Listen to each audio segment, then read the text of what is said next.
Hello, welcome to episode 78 of the Push to Pass podcast. Today, we'll talk about the fable or the myth of the self-made person.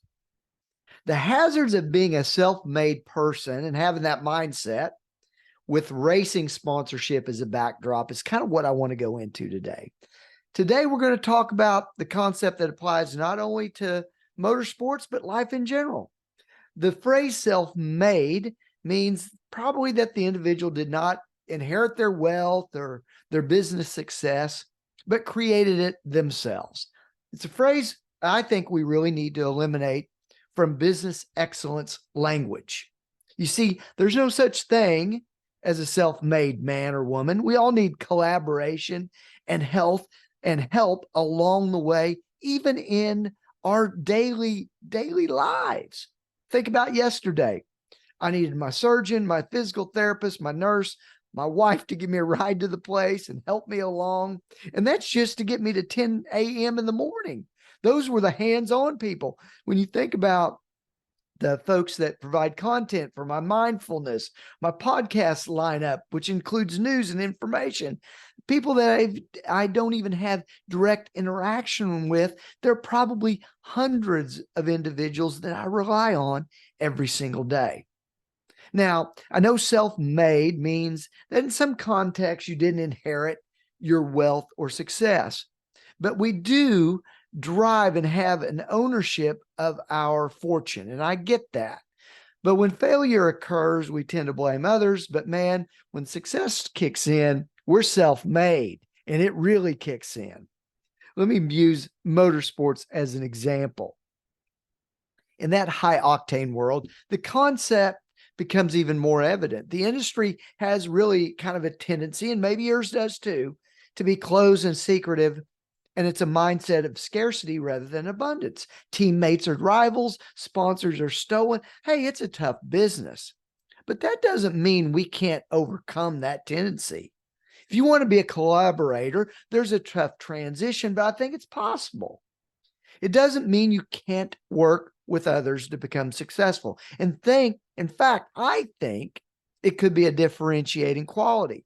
If you want to be more inclusive, there are going to be roadblocks that exist, and that sometimes applies to any industry.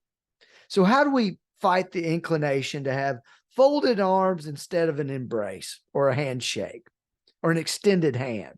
Well, one way is to look for people who align with our values of growth and collaboration. And as I said in a previous episode, I believe in making sure that I'm collecting relationships where sharing and teamwork is the standard. And that's what I'm looking for. I want to use the word partnership in motorsports and other industries, not as a smokescreen, but a real thing. It's really rarely achieved by behavior that's the self-made kind of inclusive or exclusive way of thinking. It's important to surround ourselves with individuals who are willing to lend a helping hand, to be transparent, to truly talk about what's happening instead of keeping it to themselves. But let's face it, that's a weakness when we keep things from others. Strength is when we reveal and we involve others, and when in fact we become vulnerable at times. Expansion comes from building more relationships and fostering collaboration. By working together, you can achieve more. Have you ever seen the fastest car lose because of a bad pit stop?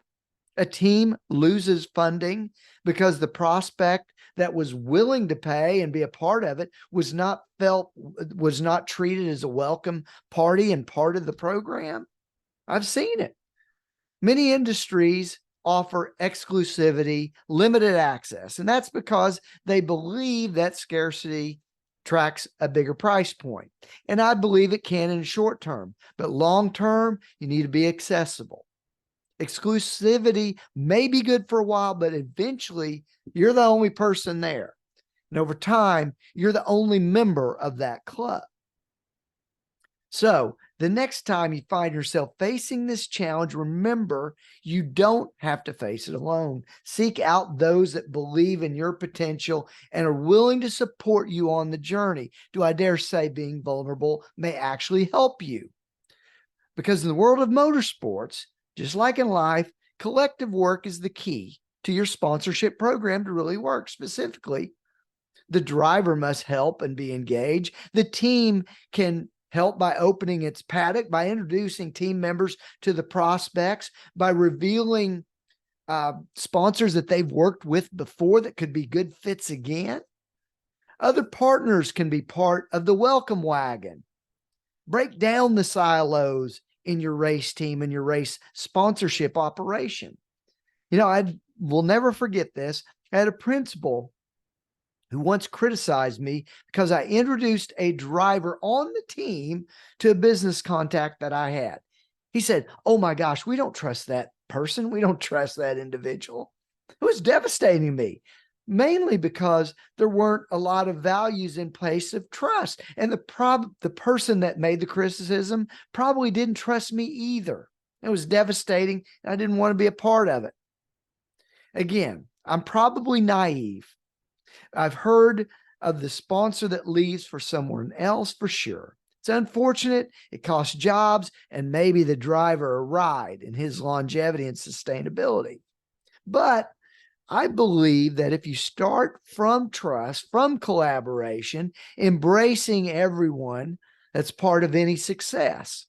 But you might not be called a self-made man or woman, but you may not receive all the credit, but so what? Hey, folks, if this is helpful, I hope you'll share it with a friend.